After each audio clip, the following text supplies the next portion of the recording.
嗨，Hello，大家好，欢迎收看今天的健康1+1，还有啾健康咖双频道同步直播。我想可能有看节目的朋友，大家都知道，我现在已经开了一个自己的新频道，叫做啾健康咖。那我会邀请到我一直以来这10年来做健康1+1的一些大咖专家们来跟我们做同步直播，所以如果还没订阅频道的朋友，赶快趁现在赶快按订阅哦。好，那我回到今天要讲的话题。俗话说一白遮三丑，我最近还在跟我一个西方朋友在聊说，华人有这么一句话叫一白遮三丑，然后他们觉得很有意思。那因为就是华人嘛，就美白一直是我们一直很关心的这种皮肤保养的问题。但是呢，是不是很多人有这样想说，明明啊我没有常常晒太阳，为什么我感觉我皮肤还是蛮暗沉或蜡黄的？甚至有时候我们会知道啊，说什么偏方啊，美白偏方，但是皮肤也没有变白，还让皮肤更受伤。那还有另外一个问题，就是有些人几乎不晒太阳，但是还是有肤色暗沉，甚至冒出一些斑点。但是有另外一些人，就是会花大钱做一些医美疗程，反而会反黑。所以到底美白有没有天花板？还有偏方跟医美到底哪一个是安全有效的？我们今天的大咖专家是皮肤专科医师陈彦达医师，会帮助大家从皮肤白到发亮，然后从生活习惯、荷尔蒙的影响到早 C 晚 A 的保养公式，再到医美的疗程，美白真效果，一次帮你理清楚到底应该怎么选，才不会踩雷，而且花了钱不会没效果。那这集内容也会同步在健康1+1直播播出。那未来完整节目会移到啾健康咖专场，所以趁这个时候赶快帮我们订阅一下，不要错过最实用的健康知识。好，赶快不啰嗦，欢迎陈彦达医师。陈医生你好。Hello，大家好，我们又见面了。哎呀，非常感谢陈医师的到访，因为呢，您的到访就表示我们女性朋友，现在不只是女性，还不能嗯，只有女性，因为男性朋友也很注重仪表啊各方面的，所以陈医师，我想请教您了。很多人都努力，尤其是女性朋友，真的包括我自己，都希望说能够白一点啊，然后看起来就是比如说出镜的效果有好一点。但是有些人哦，很多人是没有晒太阳，但是还是到夏天，或者是奇怪了，怎么越来越黑呀、而且肤色很暗沉。想请教陈医生，为什么会这样？比如说，除了紫外线之外，还有哪些是我们不知道皮肤变黑的原因？赶快来告诉我们一下。其实基本上来讲，我们皮肤的肤色的，就是呈现，基本上讲，其实是我们的基因跟环境之间的交互作用造成的。那基哦，因当然就已经决定了我们的就是基础肤色，所以说基本上讲基因，我们就可以把它分成，比如说有白种人啊、黄种人啊，还有黑人啊这种，这个就是已经是既定的，就是肤色基础。但在这基础上的话，基本上讲，后面环境其他的影响，就可能会导致我们的色素可能看起来跟我们刚出生的时候不一样。好，那通常我们最了解让我们的皮肤肤色会变暗沉，当然就是太阳的紫外线。但是除了紫外线之外，目前现在越来越多证据指出，可见光也会让我们的皮肤变黑，然后哦，远红外光也有可嗯，能会让我们的，也不是有可能，也会让我们的皮肤变黑。所以说，像我们这个三大因素让皮肤变黑的因素里面，其中第一个基本上讲，除了太阳之外，另外的话，你看，指那个我们的日光灯。我们的灯是，泡，就像以前的话，我们是用钨丝灯泡，那钨丝灯泡的基本上讲那个亮度还有紫外线含量也相对来讲蛮高的。那再来的话，就是我们现在的3C 产品，不管是电脑啊、电视啊、手机啊，虽然说他们没有说有很强的紫外线散发出来，但是基本上讲，它们亮度要够，彩度要够，所以说它们的可见光的量其实是很多的。所以说，其实如果我们长期接触这些光源的话，其实我们的皮肤还是会慢慢的变得比较暗沉、比较黑一点点。那第二大部分的话，基本上讲，其实就是跟生活作息是有关系的。因为生活作嗯，息其实睡眠跟压力这两件事情，其实会影响到我们的皮肤健康。那你睡不好或者是压力大，基本上都有可能会让我们皮肤处于一个慢性发炎的状态。那慢性发炎状态的话，时间久了之后，它就会去刺激我们的皮肤黑色素细胞的活性，那你的皮肤看起来基本上就比较不会那么的透亮。那我后来也真的去查了一下，到底有没有就是研究报告说熬夜晚睡真的会让皮肤变黑，那后来我去查了之后，的确有这样子的一篇就是研究的报告，在2023年的时候，那它主要就是把我们的受试者分成2群，一群基本上就是睡不好，那另外一群基本上就是睡很饱的。那他们就是用影像去做记录，我们有那个专门的，就是医美专用的照相仪器，那可以去分析你里面的就是皮肤的红啊、黑啊、黄啊的颜色。那他们发现啊，基本上熬夜晚睡、睡不好的这一组，你会发现基本上讲睡不好一段时间之后，他们的皮肤会变得比较黄，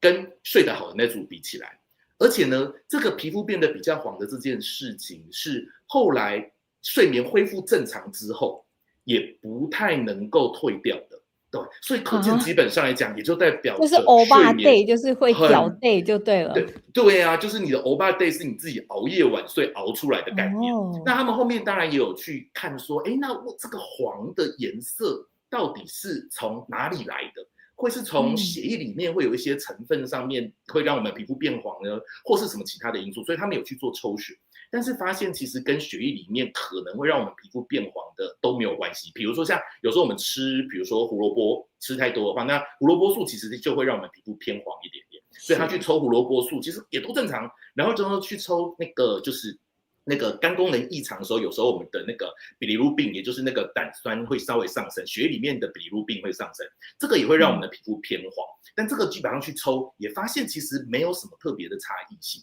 所以后面他们的结论就是说，这个皮肤变黄可能真的也是因为我们的熬夜晚睡导致皮肤有慢性的发炎存在。那这些发炎基本上讲不知道转换了些什么东西在皮肤上面，然后让它呈现一个比较黄的颜色。对，所以说讲了这么多，还是跟大家讲说，睡觉非常重要哦，也还是要早睡，尽量能不熬夜就不熬夜。那第3大的就是诱发原因的话，就比较辛苦一点，是跟女生比较有相关的。这个也是在我们前几次跟大家介绍一些可能就是斑点啊、治疗斑点种类还有治疗，一直有跟大家提到的。基本上就是女性荷尔蒙的剧烈变化，很容易让女性会有一些身体上或是脸上的一些色素变化，色素会变黑出来，蛮多都是干斑，或者是像是那个一些就是晒斑这种东西，都有可能会在这个时期出来。那包含基本上讲女生荷尔蒙变化比较巨大，就是怀孕时期，所以有时候会出现孕斑。那再来的话，第二个的话就是更年期，那一个基本上是怀孕时期荷尔蒙突然整个高起来。那更年期的话是荷尔蒙突然整个掉下来，都有可能会让我们的皮肤也会有变黑的现象发生。是，其实陈医生您刚才讲的，我自己身边的朋友就有一个，他就是只要他一看3C，比如说他看电脑，然后手机会更严重。如果他用手机时间很长的话，他脸上的这个黄褐斑啊，这些斑就会全部不断的冒出来，而且很明显。所以其实我们女性要想美白，我们刚才其实陈医生提到的，包括压力啊、荷尔蒙啊，或者是你用3C 产品，那就是这些都会影响到我们的皮肤。所以另外一个问题就是说，很多人会问说，皮肤的颜色是只有跟黑色素有相关联吗？其实皮肤的颜色，黑色素当然是主体，但是不是唯一一个决定我们皮肤颜色的一个就是方法。我们家的猫猫，来，他又来做，他又来做陪了，他做陪。对。那主要基本上来讲，其实另外的话可能会影响到我们的皮肤肤色的话，主要就是红。因为我们皮肤里面一定有血管嘛，对不对？那我们血管的话，基本上讲里面就会有含氧的血红素，它就是红色；那缺氧的血红素就是蓝色，所以这个也会影响到我们皮肤的颜色。那我们刚刚其实在讲前一题的时候，也有稍微提到的是，食物里面的有一些东西也会影响到我们皮肤的颜色，所以比如说像是贝塔胡萝卜素啊，或者是说像是茄红素啊，如果摄取过多的话，都有可能会有一些黄色的色素沉淀在我们的皮肤上面。那最后的话，基本上讲是我们的皮肤的表皮的角质层的厚度，基本上来讲也会影响到我们皮肤的这种通透性。因为如果说，比如说假设我们的角质层很厚，那加上可能我们保湿没有做好，那我们的角质层的排列其实是比较散乱的。那这种的话，基本上光线一照射下来之后，基本上第一个通透度就变差了嘛，因为变厚。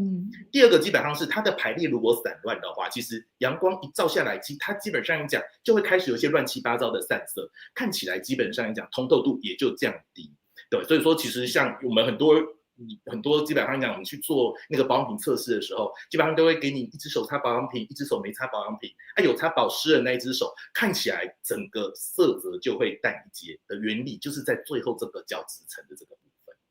哦，所以就是我们的皮肤状态跟我们的角质层有很大的关系，不只是就是因为比如说只有肤色，当然跟我们的食物，刚才其实陈医生也提到了，就跟我们吃的食物也很重要。那我们慢慢一题一题来请教一下陈医生，因为这个很重要。因为讲到变黑，很多人就会想要急着白回来。我个人也是，比如说一个夏天，然后晒一次太阳，我感觉就已经变成整个是黑人了。所以当然不是说黑人不好，就我不想要变那么黑啊，就一白遮三丑啊。所以陈医生，在您的门诊里面有没有遇过一些病人就用了网络流传的一些美白偏方，或很多人就会教人家自制天然面膜？我的朋友经常会告跟你讲加这个蜂蜜啊，这个那个，最后还是白不了，反而会让我们的皮肤受伤的案例，有没有类似这样的呢？我在从当医生到现在，目前的话就是大概有2个例子，基本上来讲是跟这种就是自制美白的物质是有关系。那第一个基本上来讲，因为应该是这么说，大家真的通常想要积极美白，都是因为去晒黑就是出去玩晒黑。那回来之后，基本上来讲，大家第一个就会想到什么？第一个一定想到芦荟，因为基本上来讲，其实我们一直以来这个就是一个常识嘛，就如果说我有被晒伤的话，芦荟有镇静舒缓的效果。那芦荟里面的确有一个成分也是有轻微的美白效果，那个叫做芦荟苦素。那这个东西基本上的确它可以让我们稍微皮肤比较暗沉，不要那么暗沉。但是问题说，其实有时候基本上讲我们在使用上还是必须要小心。我的那个朋友基本上来讲，就是他的庭院里面基本上有种了很多的芦荟，那芦荟基本上就这样一根一根很大根的。那他基本上就想说，那我要来敷芦荟啊，那敷芦荟怎么做嘞？他就去把芦荟把整根这样子把它拔下来之后，把外面的皮稍微洗干净之后，拿果汁机把它打成就是类似像是那个芦荟泥，然后再用这个芦荟泥去敷在脸上。但是问题说，基本上讲，其实芦荟我们刚刚有说，它虽然有可以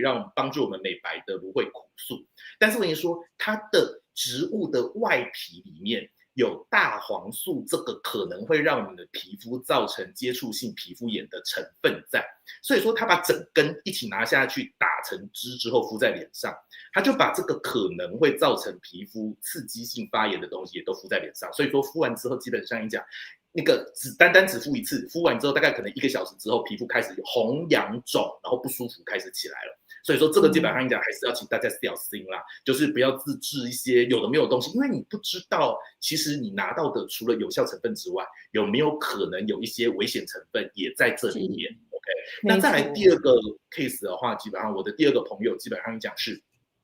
之前他是用什么他是用柠檬，对，因为其实我们看那个电视剧都可以就是大家都有这个印象，就是说，好像那个一些妈妈晚上基本上一讲事情做完之后，就会切个小黄瓜片会切个柠檬片然后敷在脸上然后再跟家里面的人聊天。这个其实蛮多人都会有这样子的印象，所以说基本上也是我有一个朋友要美白，他就切了柠檬片。然后呢，这个柠檬片他就把它敷在脸上嘛，对不对？那敷完之后，基本上他就想说，那我要让这个效果维持一下，他就没有去把它给洗掉，他只有把柠檬片拿掉而已。他没有去再把他的这些就是柠檬汁液把它给洗干净，然后呢，结果就去睡觉了。隔天早上就直接出门也没洗脸，结果呢，照到紫外线之后，他发现晚上下午回来之后，脸上开始有一块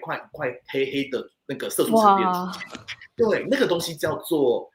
植物性光敏感性皮肤炎。对，那这个东西基本上你讲的主要的诱发原因是因为柑橘类的。就是柑橘类的果实，它的果皮里面有一些感光成分。那这些感光成分如果沾到你的皮肤上之后，你没有去把它给洗干净，又暴露到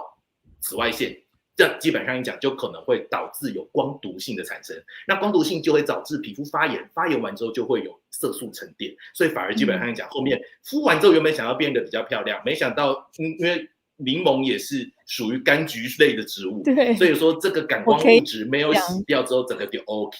对，所以后面就花了蛮久的时间才慢慢再把它给代谢回来。所以还是要小心啦，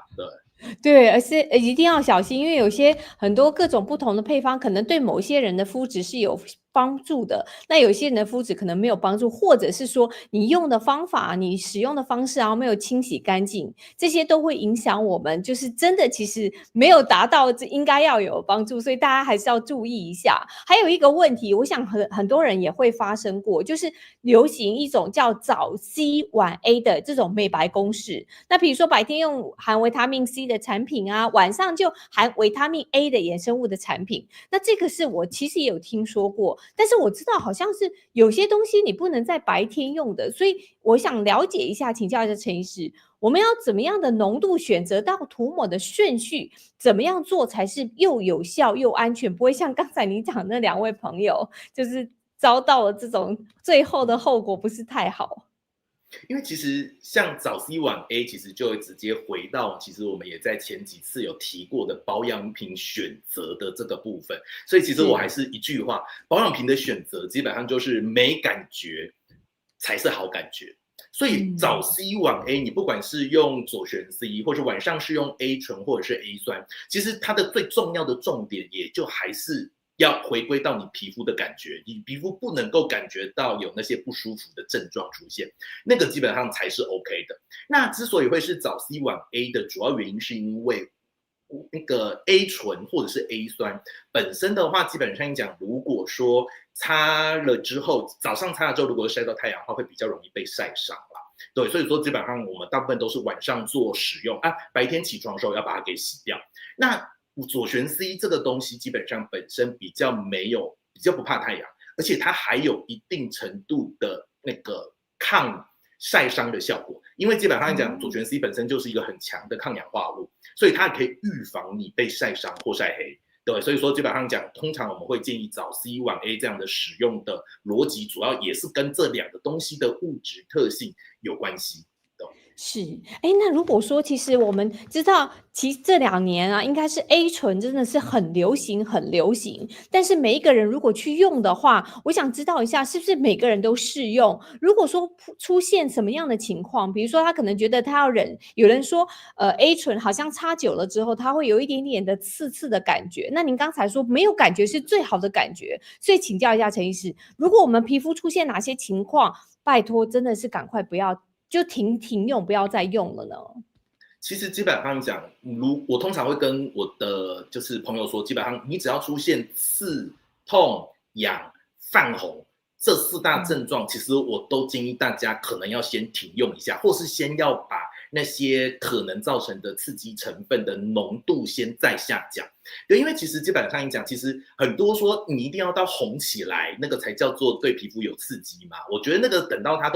皮肤都已经红起来了，都已经发炎起来，那个就太晚了。那所以说，变成说，如果提前去做就是那个警觉的话，其实就是那个感觉，就是刺痒的这个感觉，其实是很重要的。因为其实刺跟痒的感觉，其实它本身其实是痛觉的，就是分支，所以它们基本上神经传递其实跟痛觉是一样的。所以说，变成说，其实等于是刺痒的感觉，它其实也是身体在提醒你，这个东西其实已经相对来讲对你可能造成一些威胁了。但那在还没有发炎以前，如果你注意到这样子不正确的感觉，然后去把浓度让它给降下来，比如说你就把那个东西跟你的保湿乳1比1把它混合起来，浓度不就减半了嘛，对不对？那就先用这样子的方式去做处理。等到皮肤基本上你讲，可能真的一段时间之后越来越健康，或是你有训练完，让它对这个成分能够比较接受之后，那你也可以慢慢的把浓度再加回原来的浓度，所以就不要操之过急啦。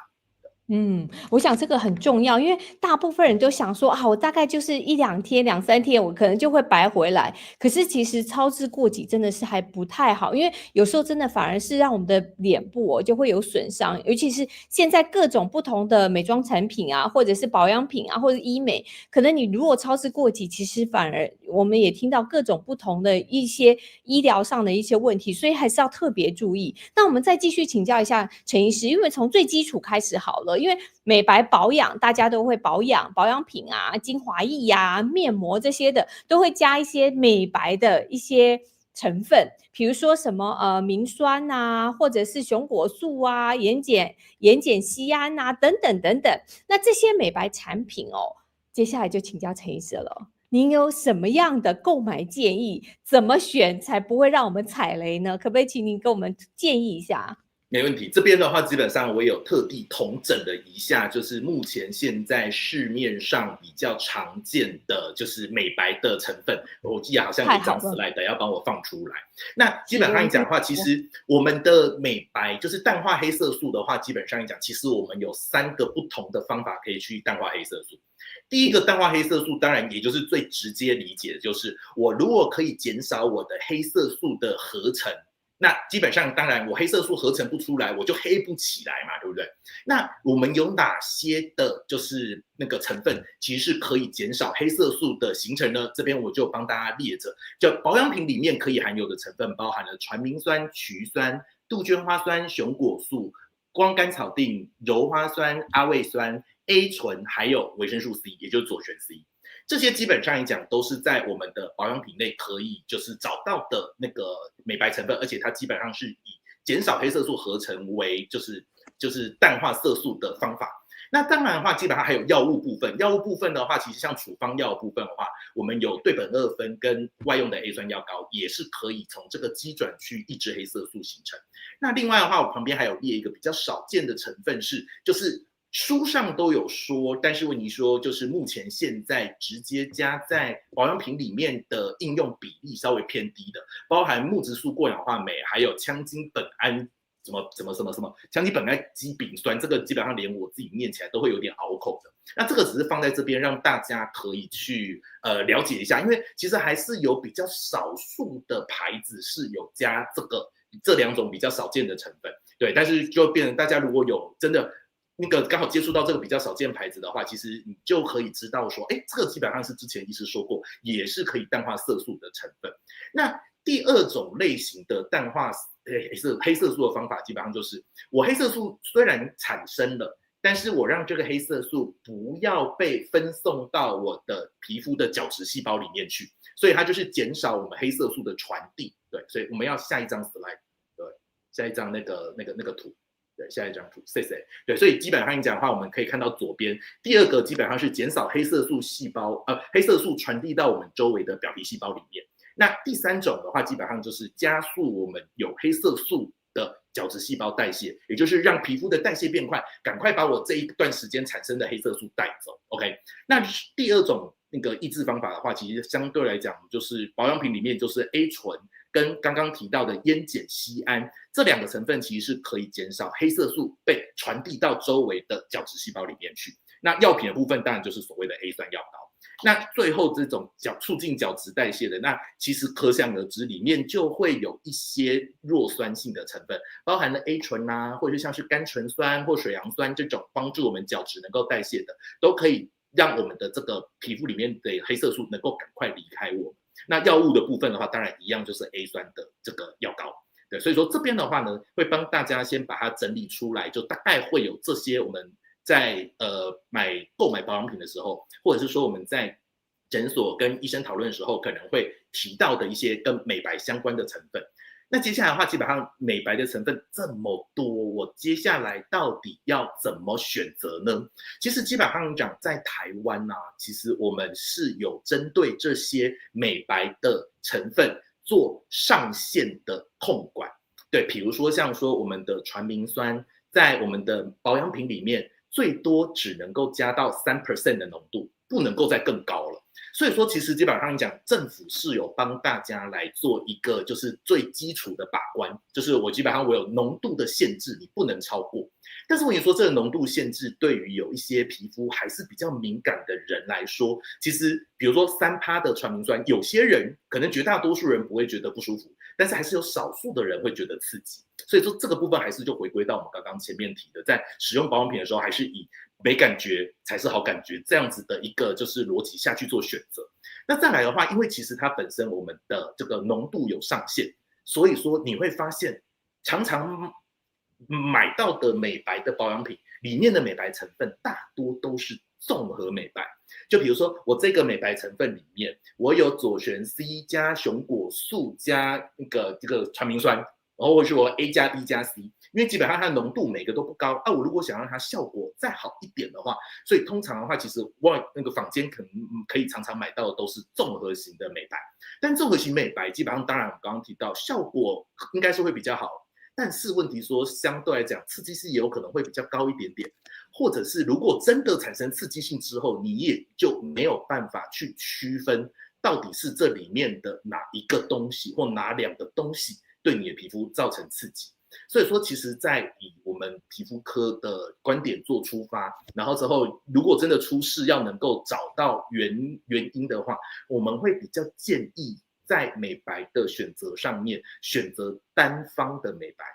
单方的美白意思也就是说，比如说像是我们外面市场上可以买到第一个左旋 C， 基本上像早 C 晚 A 的左旋 C， 你就会发现厂商胆子很大，就是这个美白就只有放左旋 C 啊，为什么嘞？因为它效果好啊，它效果 OK 啊，对，所以说它可以不用跟其他的一些里里扣扣的美白成分就绑在一起，对，所以变成说像左旋 C 基本上就是我们市面上常常可以买到的单方，然后再来的话，杜鹃花酸跟传明酸也都有单方的精华液。对，那如果说真的有需要做选择的话，我反而会先建议以这种单方的为出发点。那单方的基本上你用起来都没问题啊。你说你想要来个复方可不可以？那可以啊。如果你用复方的，如果皮肤出问题的话，你就知道是这几个以外的其他成分可能你不行。对，这样的话基本上在后续的整体判断上面，基本上才会轻松很多。哦，哎，这个很重要哎，陈医生，因为我们真的是在市面上找您刚才说的这些成分里面，可能一个，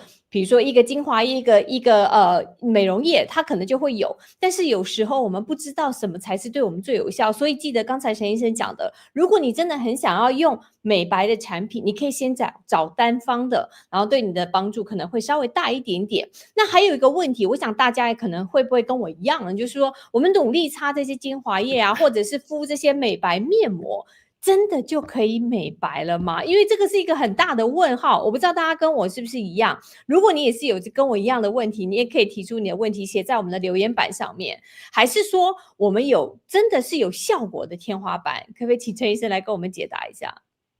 这绝对有天花板啊！如果没有天花板的话，那黄种人美白就会变白人，然后黑人美白也就会变白人了，对不对？对，所以的确还是有天花板。因为其实像我们刚刚前面基本上讲，就是林林总总讲了这么多的一些美白的成分，感觉好像很厉害，对不对？对啊，很厉害。没有，我都蠢蠢欲动，很会去买。他们只是。就是因为有时候基本上讲，我们的黑色素细胞的基础活性，基本上也就是我们人生中最白的时候，就是婴儿时期嘛，对不对？那个时候基本上还没有受环境的荼毒，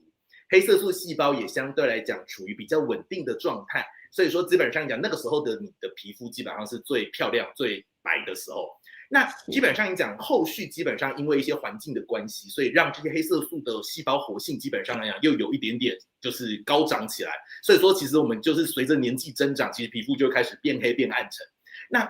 我们的这些保养品顶多或是我们基本上医美的治疗，顶多就是帮你把这个因为环境因素造成的黑色素细胞的不稳定，还有多分泌出来的这些黑色素，把它给慢慢调回到比较基础稳定值而已，它并没有办法把我们原本的黑色素细胞活性给一起压掉，所以它基本上讲它是一个调理用的东西，它不是一个就是直接是像漂白剂一样的东西。对，所以说这个基本上讲，所以我真的觉得的确是有天花板。那通常如果我真的有想要全身美白的，就是朋友到我的诊间的话，我基本上我第一个就跟他讲说，不好意思，看看你的肚皮。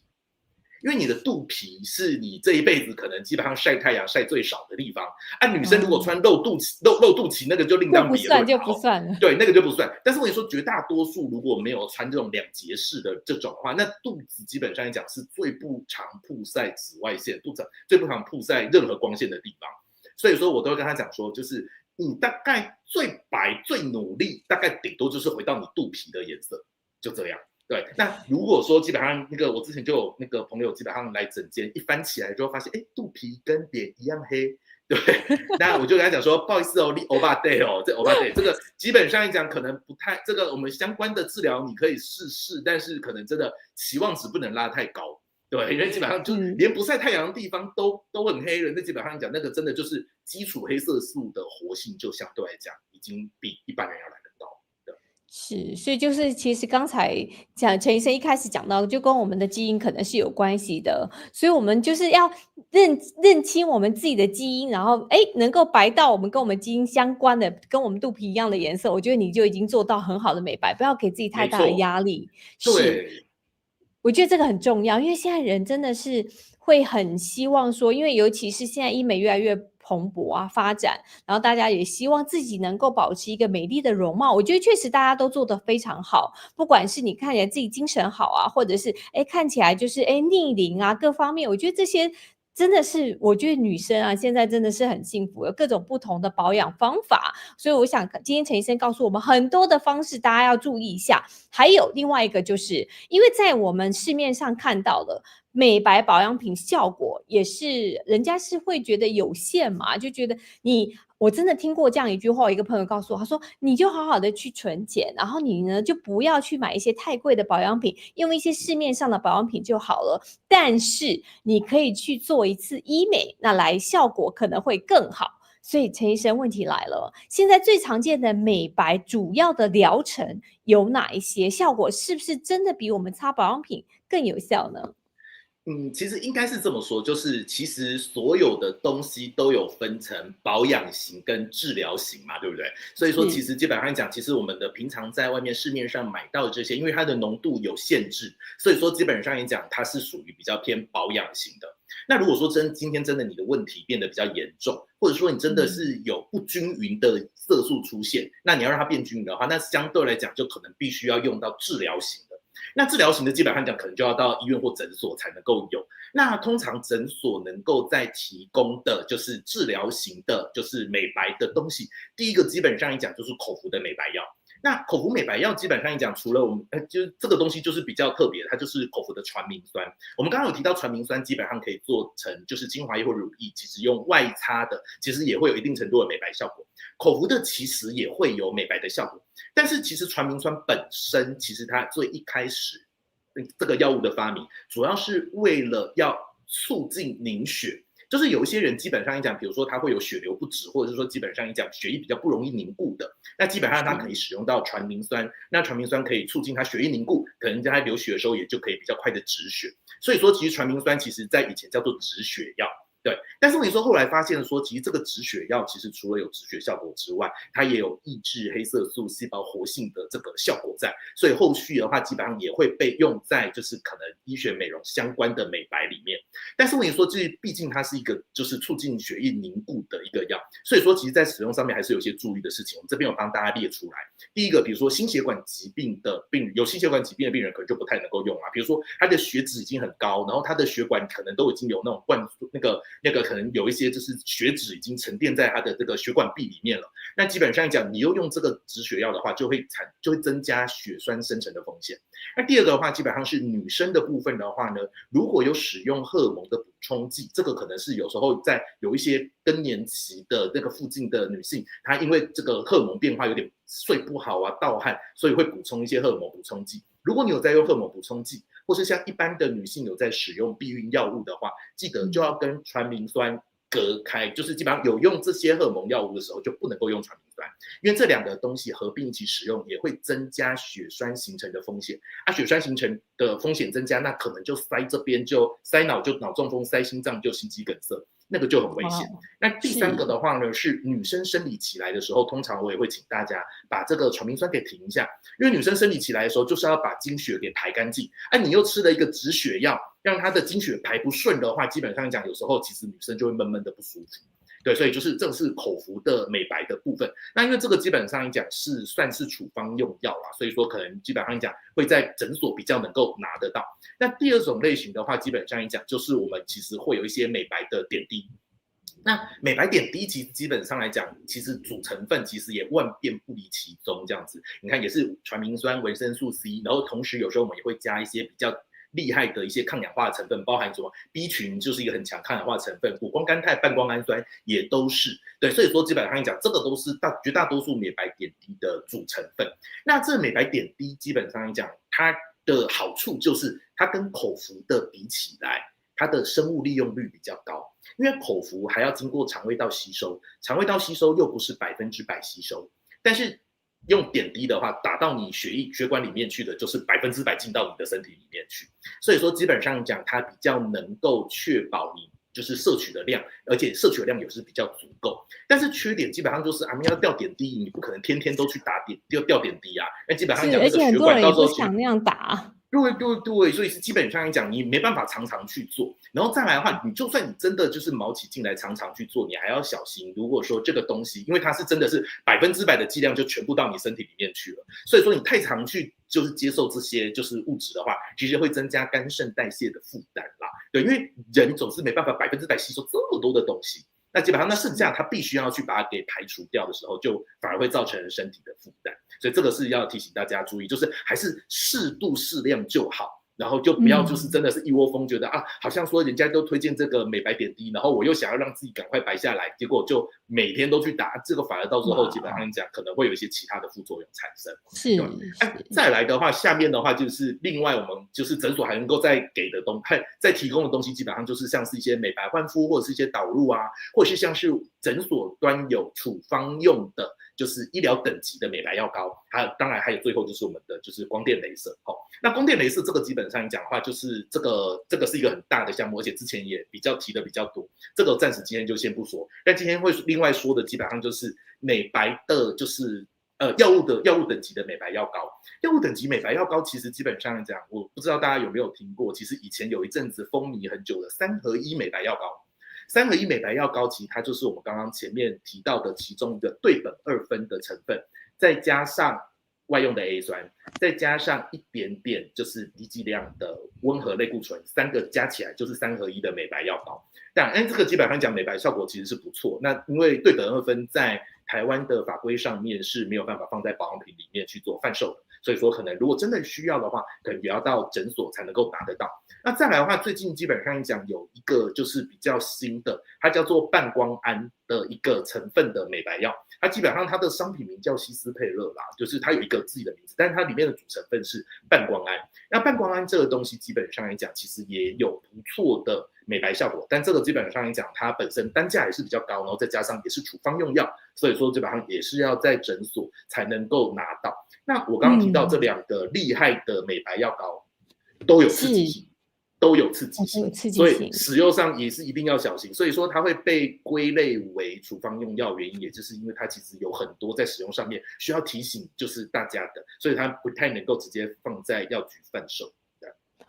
所以我们想要了解的，其实我们就知道，有些真的是要到医生那边做一些处方药啊，才能够让你这个效果可能会更好一些，也不能说更好一些，因为毕竟在市面上我们可以买到的，它可能就会相对的来温和。但是你如果有特别的想要针对某一个情况，或者你真的是有一些晒伤，或者是晒的问题，或者你真的是有一些真的不容易白回来的问题，我觉得你可以倒是去请教一下皮肤科医生，我想他会给你比较细致的、比较针对性的诊疗。有时候我们在市面上买，它确实效果还是会有限的这些产品。那么另外一个问题就是面对这些像医美的疗程啊，就很多效果啊，包括价位啊、美白的范围，像脸啊、全身啊，合适的人也不同。那对于有些人想尝试的话，那陈医生您会怎么建议呢？我其实基本上讲，应该是这么说其实有时候你想要效果好，然后你想要比较新的治疗，那基本上相对来讲价格的确就会比较贵一点点。所以说我尝试不要以这种方式去跟大家做建议。基本上讲，我以就是通常基本上讲，我在诊间会遇到的就是来想要处理色素相关问题的人有哪几大类。然后以及这几大类基本上讲，后续的治疗我们通常会建议的是什么？然后等一下大家基本上就会看到，后续如果这个治疗需要的越多种的话，其实基本上讲它花费就越贵。对，哇，这个是干货来了。对，所以我这次帮大家整理这个5大，就是来皮肤科就是诊间想要问的美白相关的问题。第一个基本上来讲，其实很多真的就是干斑啦。干斑真的就是东方女性的梦魇，这样子，就是在这两边的看起来雾雾的那个颜色。那我们之前其实，在前几次的，就是那个我们的就是直播也有提到，前几次直播，对，干斑基本上它就是一个非常傲娇的斑，就是你必须要慢慢的、很有耐心的给予它一些温和的治疗，让它能够慢慢的代谢掉这些黑色素。你一旦就是很急，一下子给了比如说比较高剂量、比较有刺激性的东西下去之后，基本上它就会直接大反黑给你看。所以说肝斑基本上就是一个非常容易反黑的一个问题。所以你会发现，我肝斑后面我们写的治疗的部分，基本上我们上面其实就包含了什么口服美白啊、外用美白啊，然后还有一些美白焕肤啊、美白点滴，当然也是都没有什么问题。然后呢，如果说真的要加一些的雷射进去的话，它可以加的基本上讲是一种，就是有一些比较温和的养肤的微针电波。养肤的意思也就是说，打完这个微针电波之后，你皮肤基本上讲它的健康度其实是会在提升。那再来的话，如果真的是雷射部分的话，你的剂量就必须要很温和，一旦就是控制不当，就很容易会反黑。那肝斑这部分就是你看这么多东西都要合并一起综合治疗，所以说你会发现基本上讲要治疗肝斑的话，真的就是相对来讲花费会比较多一些。那另外的话，基本上第二大类的话，就是像是有一些人会有晒斑跟老人斑，就是这样东一块西一块的这一种。老人斑有时候还会整个凸起来的那一种。那这种的话，基本上来讲，我们就是用治疗型的雷射来帮大家做治疗。那所谓治疗型的雷射，就是说做完这个雷射之后，基本上来讲它会有修复期，可能会有结痂或可能会有伤口。所以这个也就是它就是相对来讲要提醒，就是大家要注意的事情。那它的价钱的话，当然就是依照你的治疗的范围跟数量而定了。对，所以假如说我今天基本上讲我是早就来治疗，其实也就是奉劝大家不要等到就是满脸都乱七八糟的时候才来治疗，那个时候一次要花这些钱，基本上你会真的下不了手，真的会觉得很心痛。但是你基本上一开始的时候，比如说假如已经有2-3颗了，基本上讲就可以来陆续做治疗的话，其实真的就是比较不会那么的不舒服。对，所以说其实这个东西就跟你治疗的量跟面积会有关系。那第三类，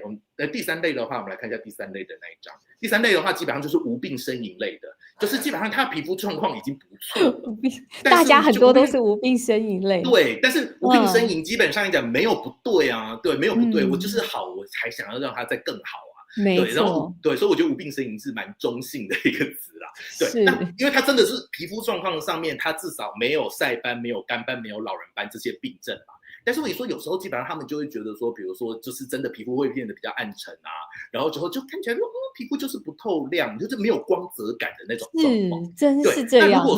但如果真的是有想要处理这一方面的问题的话，基本上你讲的话，你就真也没必要花大钱，一定要去打什么那个皮秒雷射啊，那种高单价的雷射。这种的话，其实基本上来讲，其实真的我们传统的不管是脉冲光或是净肤雷射这种保养型的雷射，其实就可以达到不错的效果了。那如果额外基本上来讲，你在辅佐一些美白的，不管是吃的、擦的或点滴的，基本上来讲，其实都会有1+1大于2的效果。所以说，基本上这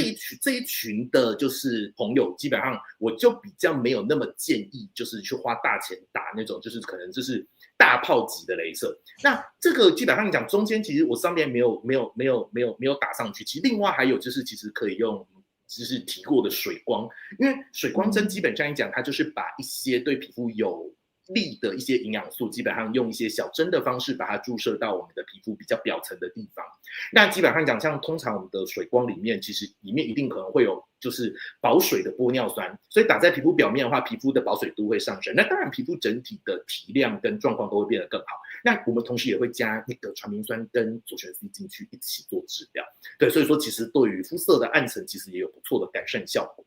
那第4大类的话，基本上讲就是全身或是大面积的想要美白。还不要觉得说没有这种类型的人哦，有哦。我之前基本上来讲，我就有2个病人，有两个病人，基本上来讲他们是原住民朋友，然后呢，他们想要让皮肤不要那么黑一点。对，因为就是原住民朋友基本上讲他们的肤色其实那个可能也是跟就是基因的关系。所以肤色相对来讲，也就是相对来讲偏深一点点，但基本上他们基本上又想说，我不要让皮肤颜色这么深，所以当那个时候基本上讲，其实我就直接给他吃口服美白药，因为其实你那么大的面积，其实你要擦外用的美白药膏，真的基本上讲也是不太可能啊，你不可能全身擦，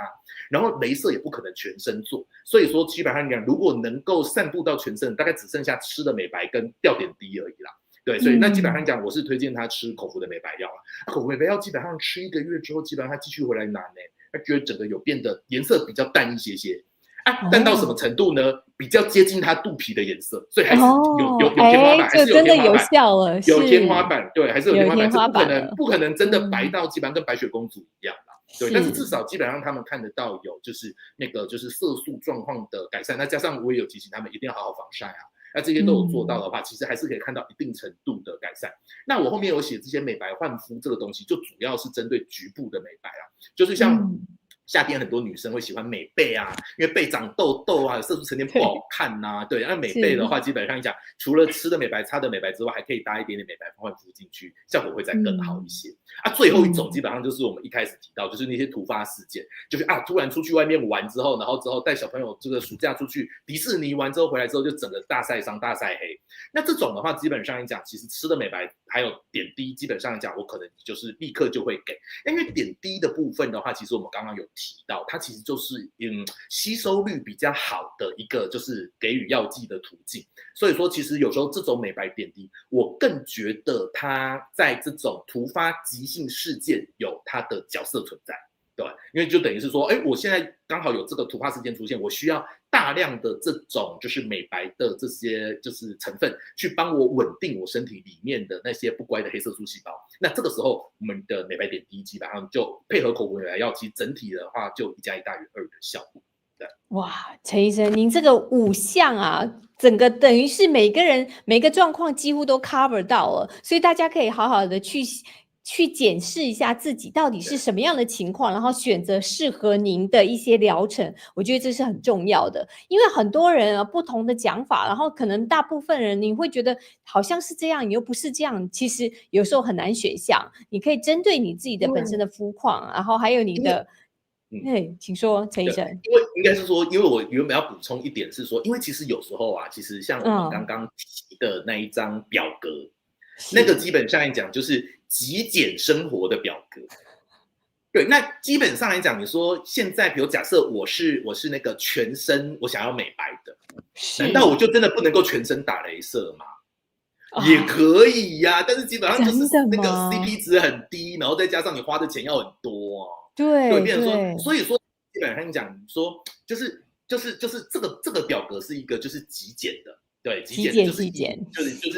就是以各种不同状况，那我最基础基本上讲就是最基本会推荐给大家的。那当然后面就等于是有点像是这个是标配啦。基本上讲，那当然基本上说就是老娘有钱，我要选配更高阶的，可不可以？当然基本上对，非常欢迎。但是问你说针对就是比如说有一些就是我是小资族的话，小资族对我小资族的话，我可能就按照着我们刚刚那个表格去做选择，其实也会有一定程度的效果。是，就等于是，其实陈医生真的是都 cover 到了，从小资族到我反正是这个非常贵妇级的，其实你都可以享受到不同的服务，然后可以针对但是最重要还是针对你的需求，还有你的肤况来去做处理，我觉得这是最好的。当然也有一些是大家会跟风嘛，因为有一些艺人他就会说，哎呀，我有使用美白针啊，这种美白方式真的是这么神奇吗？比如说我们知道。那美白针我可以打多久？它可以撑多久呢？类似这样子的。因为美白针其实像我们刚刚也有提过，其实我会比较就是就算你要把它当做定期保养打，你也没办法打得太密集。然后之后的话，那我觉得它的另外会让我觉得它有价值的地方在，就是我刚刚说的，就是如果真的有突发事件，突然晒伤，对，然后突然晒黑了。那基本上讲，这个时候我需要有一些就是比较高浓度的这些美白成分去镇压我的黑色素细胞的时候，那我可能就会选择就是美白针，也就是美白吊点滴的意思。但是问题说，其实这个东西它的维持时间到底有多久？那个其实真的还是要看，基本上你的环境让这些黑色素细胞再活化起来的这些因素的刺激有多大。对，因为等于是说，一个是抑制的因素，一个是促进的因素。那基本上讲，这2项因素基本上讲，一定可能会因为，比如说像我们日常生活上面的一些习惯，可能基本上讲会有比较消长的这种状况出现。所以说，通常我都跟大家讲说，其实它能够维持多久？每个人不一样，因为每个人对药物代谢快慢不一样，每个人对于生活习惯的状态，不管是睡眠，或是压力，或是紫外线，或是3C 产品各种光，其实通通都不一样。所以说比较难说出一个很确切的数值。但是问题说，基本上讲，我都会跟我的朋友说，就是你钱都花了，该注意的，不好意思，帮我注意起来吧。对，你要不然的话，你就不要来花这个钱了。你就是想要美白，那你又去做很多事情是跟美白背道而驰的。对，那基本上讲，比如说去海边晒太阳，对呀、就海边然后不防晒这样子，山，对，对，所以说这个部分的话，就是跟大家分享。是，哎，那陈医生，我还是有一个问题，因为美白针嘛，大家都在讲啊，每个人都合适吗？有没有说会有一些副作用或后遗症的呢？其实基本上来讲，因为我们刚刚有提到美白针里面的成分，那美白针里面的成分大部分，你看维他命 C、维他命 B 群跟谷胱甘肽，那个基本上其实都还好，因为其实除非你对这些成分有过敏。对，那基本上真的对这些成分过敏的人真的不多。那唯一比较需要注意的，基本上讲就是传明酸。那传明酸基本上讲，其实它的美白点滴里面传明酸要注意的事情，跟口服吃的传明酸要注意的事情是一样，就是我们刚刚前面提的那3大项。对，所以大家基本上讲有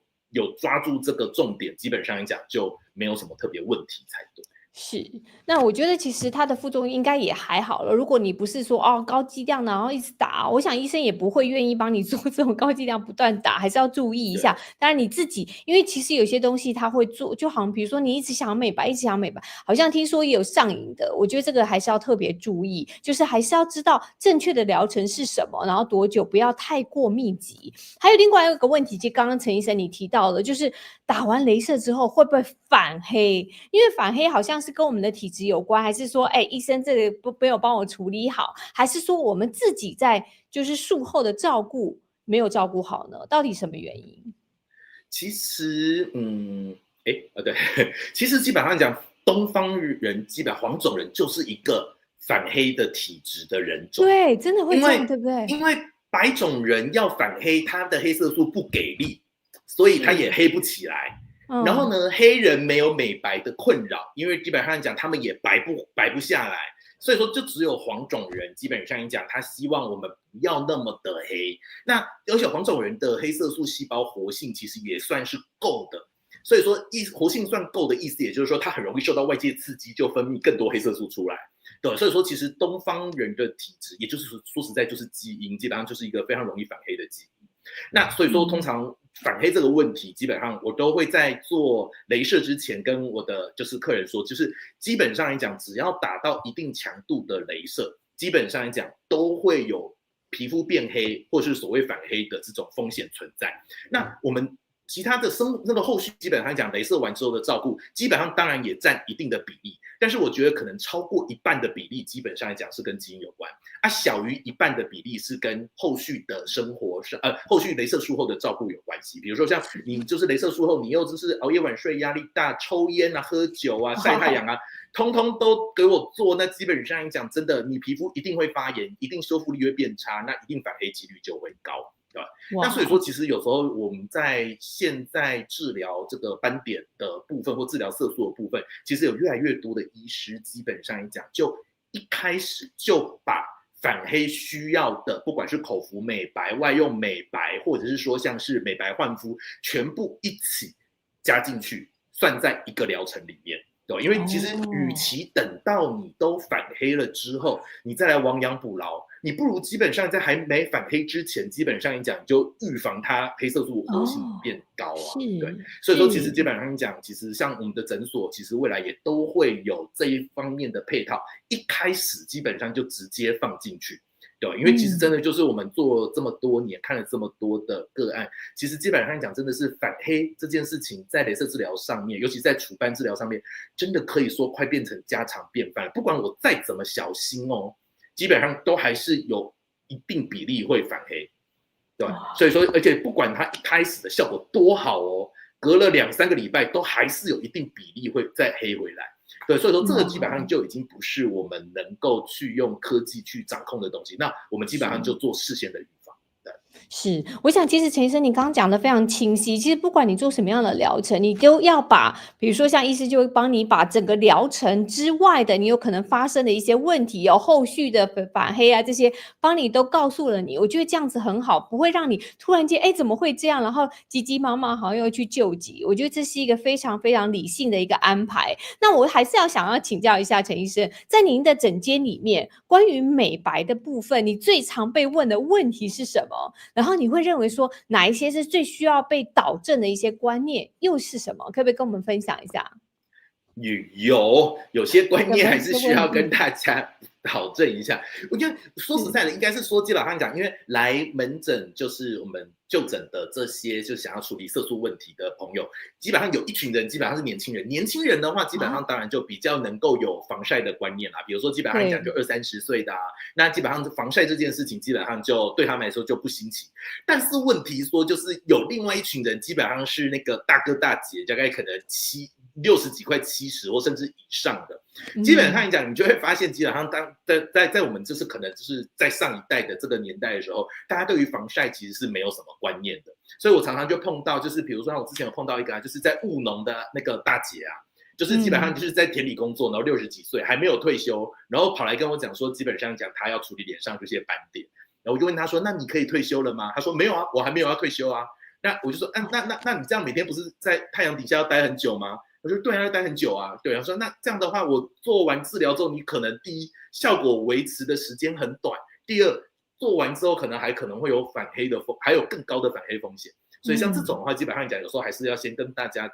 稍微再提醒一下，就是说，其实防晒才是所有美白的前置基础工作。对，所以防晒真的还是蛮重要的。然后再来的话，第二个基本上讲要跟大家提醒的事情，就是因为其实很多人会觉得，其实我们的美白就是打个1次2次，基本上来讲那些色素就会自动全部消失到干净。对，因为其实基本上讲，其实因为我们的色素其实如果你详细去细究的话，其实色素的分布不只有在表皮里面，它其实有一部分会掉到真皮层里面，所以说其实它的色素分布范围其实是蛮广的。所以说其实基本上讲，很多人说什么浅层斑、深层斑，就是这样子的一个概念。那浅层斑基本上讲，它可以用一些就是治疗型的雷射，就像晒斑就是浅层斑嘛，可以用治疗型的雷射让它结痂脱落。但结痂脱落完之后，你的脸有可能不只有浅层斑而已。那浅层斑有时候也要打不止1次它才会脱落，因为一开始我们不敢给你打太高的剂量打太高剂量会反黑所以一开始第1次剂量绝对相对温和，所以变成说它可能会脱落掉一些，然后之后剩下的那些基本上还要等下一次再打，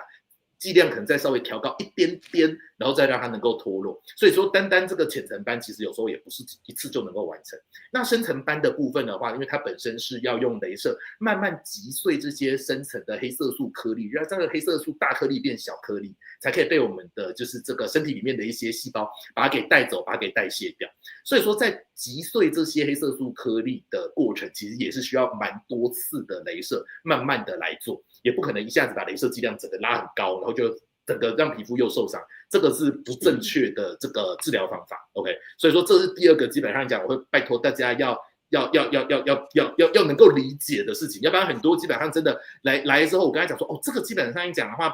基础的疗程是3次，然后第一个反应就是还要3次对，就这个基本上讲就沟通上面就会有蛮大的落差最后一个基本上讲是。就是蛮多的，就是那个朋友基本上对于，因为本身大家不是皮肤科医师，所以对于脸上这些斑点，其实的分类其实还是会有一定程度的不熟悉，所以说千万不要跟我讲说，就是我隔壁的邻居去在你这边做了雷射之后，基本上讲变得很漂亮，我也要跟他做一样的，对，但是因为你脸上的斑可能跟你邻居脸上的斑其实是不一样的，所以我常常会碰到，我就跟他讲说，你邻居可能不是你这个问题你这个基本上来讲是干斑，可能要细水长流的，然后基本上他说会吗？我觉得我的脸跟他的脸跟我脸一样都很花呀，对，但是这个基本上其实在我们专科医师上面判断上面其实就会有一定程度的落差，所以就是这几件事情是要跟大家来做个提醒的啦。这样的话，其实大家如果能够有听懂的话，基本上未来其实在就诊的时候，不论是跟哪一个医师做沟通，其实相对来讲都能够顺利很多。